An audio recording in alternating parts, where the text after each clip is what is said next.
Hi there, I'm an occupational therapist. Your teacher's asked me to have a chat with you today about how you hold your pen to see if we can help make it a bit more comfortable for you.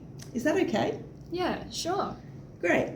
It might be helpful for me to show you what I'm talking about sometimes. Is it okay if I occasionally touch your hand or forearm to demonstrate? That's fine, thanks. No worries. So to get started, how about we have a look at how you usually hold your pen? Like this. Great, thanks. So when we hold a pen, we want it to be what we call a precision grasp. What that means is that instead of holding onto the pen tightly, like you are here, with a strong grip, we want to hold it in a way that has some stability, but allows the hand and fingers to move freely, which will make it easy for you to apply appropriate pressure and to manipulate the pen when you're writing and drawing. Does that make sense? Yeah, I think so. We find one of the best ways to hold your pen is to use what we call a three-jawed chuck grasp. Can I show you what that looks like? Sure. So this is a three-jawed chuck grasp. You can see that I'm holding the pen between the pads of my thumb and index finger and the side of my middle finger. My ring and little finger are tucked in underneath, and that creates stability when they're resting on the writing surface. There's an open space formed by my thumb and index finger, which allows the pen to move when we need it to. Do you want to give it a try? Yeah, thanks.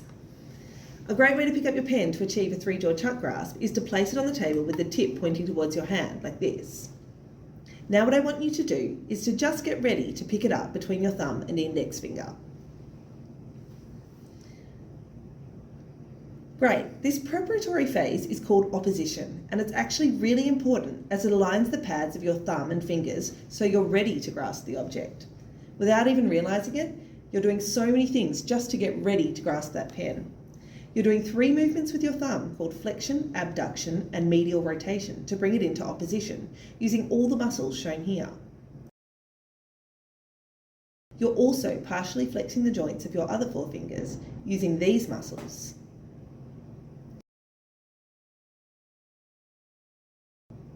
So the next thing you're going to do is to actually grasp the pen close to the tip between your thumb and index finger. Great, then we'll just flip it back towards you like this, and you'll see how your other 3 fingers now comfortably sit underneath to achieve a three-jawed chuck grasp. Oh yeah, cool.